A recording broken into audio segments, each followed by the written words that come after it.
Hey guys, today I'm starting a new sculpture, and that is a kneeling sitting pose.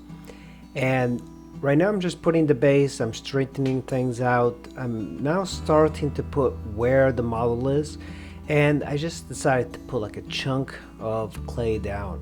I'm using grog clay, so grog clay it's going to help the firing and it dries a little bit quicker. So I did the same thing for the legs, just did a triangle, kind of pushed it down. I think if you do it this way, it does cut back on the time required, but sometimes it's not perfect.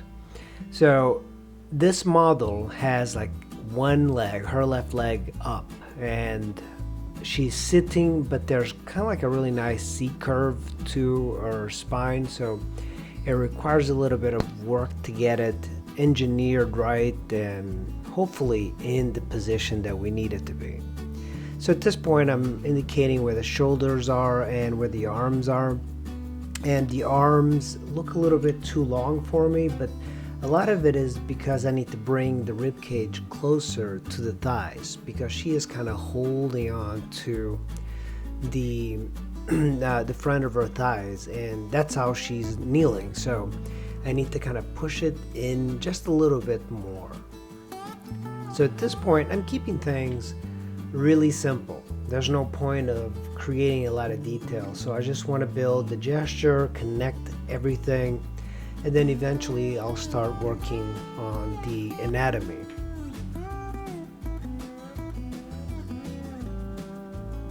So I add little bits of clay here and there where I think it needs to be thicker. Her thighs are a little bit thicker, and towards the base, of course, where she's sitting, it's going to widen up. One tool I really like is this raking tool. The raking tool removes all the imperfections around, and it helps me focus on the big picture as opposed to the little details. So I'm adding the head just to indicate where she's looking. It's not that important to put the head, and generally I don't put the head in the first session, but I wanted to indicate as much as possible. So that's the left arm, and the reason I'm putting the arm for now and the other arm is that I need it to be structurally strong, and the arm attaches to the thigh, so therefore it's not gonna like sink back or forth. So that is a good way of engineering the sculpture. So I'm adding a little bit more to the head. This clay does get a little bit dry, so you do have to constantly like spray it. So I use a raking tool quite a bit just to get rid of all the details, and it's a very large tool, and normally I don't use these very large tools, but for this I kind of found it to be very useful.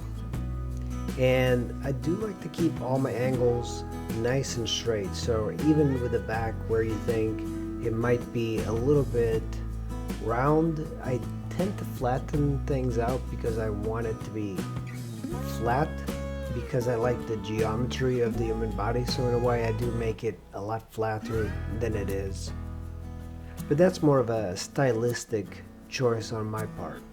So I kind of debated on if I should put the hair or not, and I added the hair just because I needed the head to be supported.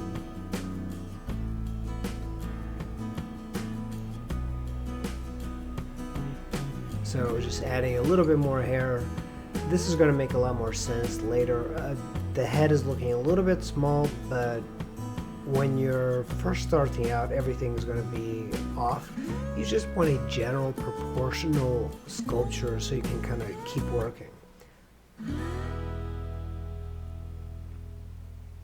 And she does have a lot of hair, and it does hide a lot of her back. Generally, I do like to see the back because all the muscles, and this model is very fit, so it is nice to see all the muscles in the back. So now you can start to see what she's doing. She's holding up her left leg, and that left leg is going to be kind of shooting up. So it's a very odd pose, but I kind of like it. It's elegant. It's got like some dynamic aspect to it. But this pose itself, if I did it with just the two legs on the ground, I think it would look pretty good. I've always liked these kind of poses. You know, one thing that it might be even cooler is that to do a leg that was crossed in the air. So that's something that I might consider later, just kind of crossing the leg. So this is what I'm using. It's kind of flat, and I like to keep things really flat on here. So I'll push it in. The thigh, there's a lot of things going for it too.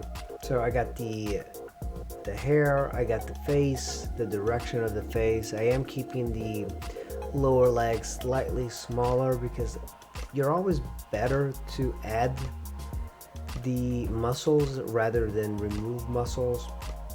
It's a lot less time consuming to just constantly add the muscles, and of course you learn a whole lot more about anatomy if you're adding muscles.